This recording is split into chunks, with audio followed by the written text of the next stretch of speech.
Hello दोस्तों, इस video में हम बात करने वाले हैं ओबीसी एनसीएल, वो भी केंद्र सरकार का। अगर आप एसएसजीडी का फॉर्म फिल करने वाले हैं तो रुक जाइए, आप पहले ये वीडियो देख लीजिए, नहीं तो आपके साथ इतना बड़ा प्रॉब्लम होने वाला है आप अंदाजा भी नहीं लगा सकते हो कि मेरे साथ इस तरह का प्रॉब्लम हो सकता है। अगर आप ये सोचकर वीडियो को छोड़ के जा रहे हैं कि डीबी यानी डॉक्यूमेंट्स वेरिफिकेशन बाद का प्रोसेस है, इसे हम बाद में देख लेंगे, तो आपसे बड़ा कोई बेवकूफ नहीं है, आपसे बड़ा कोई गधा नहीं है।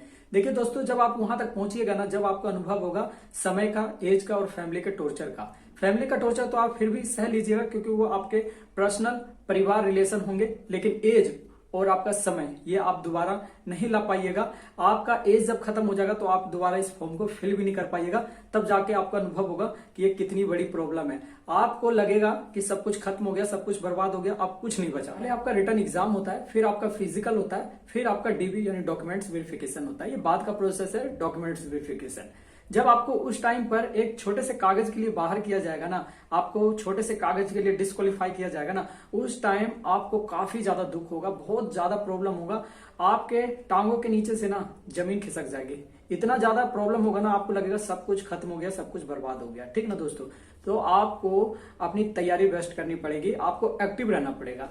ये कंपटीशन का जमाना है, आप सभी को पता है। आप एक्टिव रहिएगा ना दोस्तों, तो आपको आपकी वर्दी से कोई दूर नहीं कर सकता। हकीकत है ये, आपको एक्टिव रहिएगा तभी आपका कुछ होने वाला है, नहीं तो लाखों की भीड़ में लोग घूम रहे हैं कंपटीशन के जमाने में, लेकिन कुछ हो नहीं रहा। इसलिए आप एक्टिव रहिए। और जो इस वीडियो में मैं बताने वाला हूं ना, उस वीडियो में देखिए, छोटा सा वीडियो है, पूरा टाइम निकाल के देख लीजिए, आपको कभी प्रॉब्लम नहीं होगा डीबी में डॉक्यूमेंट्स वेरिफिकेशन में। तो वीडियो को स्टार्ट करते हैं। दोस्तों, अगर अभी तक आपने एसएसजीडी का फॉर्म फिल नहीं किया ना, तो आपसे बड़ा कोई खुशनसीब नहीं हो सकता। क्योंकि दोस्तों, अगर आपका गलती से भी रिटर्न एग्जाम क्वालिफाई हो जाता है और फिर आपका फिजिकल भी हो जाएगा और उस टाइम पे ये कागज खोज लिया ना, तो समझ लीजिए आप गए काम से। तो ये कागज आपके पास होना जरूरी है, इसलिए मैं बार बार इस कागज की जिक्र कर रहा हूं। वो है एनसीएल, वो भी केंद्र सरकार का।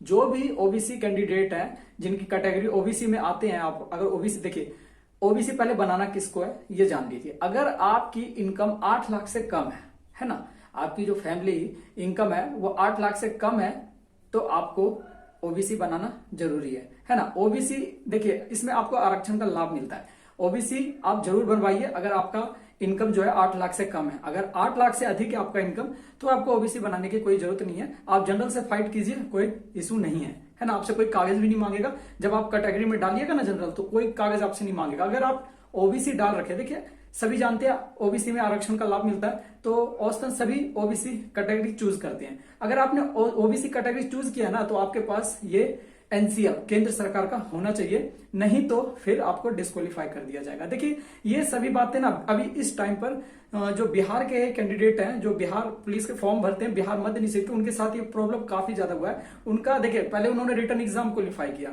फिर फिजिकल में अपना स्कोर किया है ना, और फिजिकल में अच्छा स्कोर किए हैं, और फिजिकल पे ही इनकी मेरिट बनती है। और मेरिट में इतना अच्छा नंबर था, लेकिन बस अंतर क्या था, ये आपका बिहार सरकार का एनसीएल था, ठीक ना। बिहार सरकार का एनसीएल नहीं बन रखा था, इसलिए उन्हें डिस्क्वालीफाई कर दिया।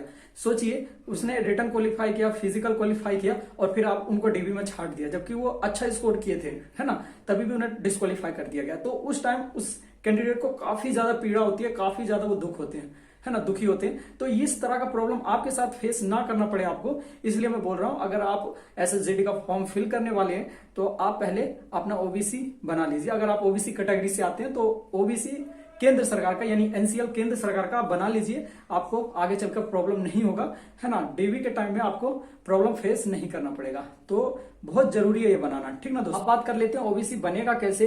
अगर खुद से बनाना चाह रहे हैं तो कैसे बनाएंगे। देखिए दोस्तों, ओबीसी आपका ब्लॉक में बन जाता है। जो आपका ब्लॉक है वहां जाके आप बोलिएगा हमको केंद्र सरकार का जो है एनसीएल बनाना है, केंद्र सरकार का, ध्यान रहे, केंद्र सरकार का एनसीएल बनाना है, वो आपका बना देंगे, ठीक ना। जब आप ब्लॉक लेवल पर बन जाएगा तो आप अनुमंडल से बनवा लीजिएगा, ताकि आपको प्रॉब्लम ना हो, क्योंकि अनुमंडल से बनना काफी जरूरी है, ठीक ना दोस्तों। पहले ब्लॉक लेवल पर बनेगा, जब वो बनकर तैयार हो जाएगा तो आप उसी को जो है अनुमंडल से बनवा लीजिएगा, फिर आपको कहीं प्रॉब्लम नहीं होगा डीबी में डॉक्यूमेंट्स वेरिफिकेशन में। अब बात कर लेते हैं जो खुद से बनाना चाहते हैं अपना एनसीएल केंद्र सरकार का, तो वो कैसे बनाएंगे। देखिए दोस्तों, इसकी साइड आरटीपीएस जो है आपका ऑनलाइन खुद से कर सकते हो, लेकिन आप ध्यान रहे कि जब आप फॉर्म फिल करेंगे ना इसका, यानी एनसीएल का, इससे पहले आपके पास क्या होना चाहिए, जाति आय निवास, क्योंकि ये मांगेगा जब आप फॉर्म फिल करेंगे, तो पहले आप वो बनवा लीजिएगा, ठीक ना।